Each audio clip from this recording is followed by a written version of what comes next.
Maltin u jaħdem f'wieħed mill-bastimenti tal-Forzi Navali Amerikani. Nathaniel Hayes li għandu qrabatu Maltin ilu 22 sena jaħdem mal-Ammiraliat Amerikan. Iltqajna miegħu abbord il-USS Mount Whitney, bastiment Amerikan li bħalissa huwa sorġut fil-port il-kbir għal ftit jiem. My earliest memory my nonnu was in the police force in Malta, which is why I joined the military.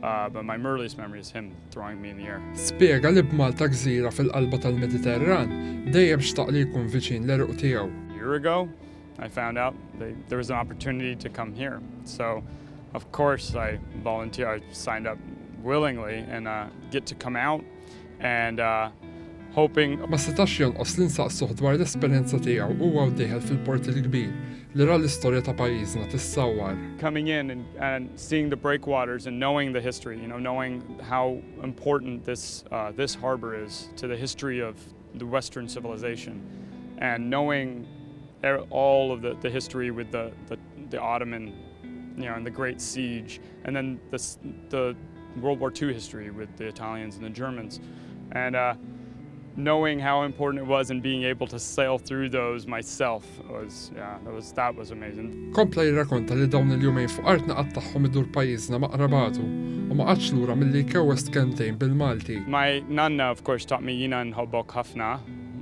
or Jina nħobbkom ħafna, and then my mom taught us some lullabies and things in Maltese, different small words. I know merba, which I was supposed to say to all you, welcome on board. Meherba, and then some other basic words. Il-bastiment li servi fuq u Hayes server walewlieni fil-kampanja tan-NATO waqt il-Gwerra Ċivili fil-Libja fl-2011.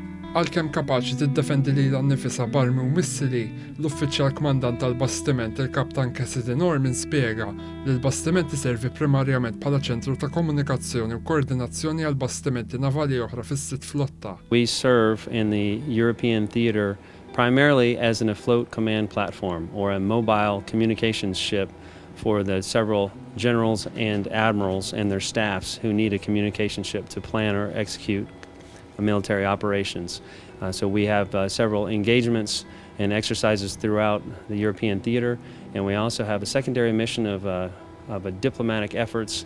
Barra minn hekk il-bastiment Amerikan huwa attrezzat b'helikopter li jista' jwettaq sorveljanza, kif ukoll operazzjonijiet ta' tiftix u salvataġġ.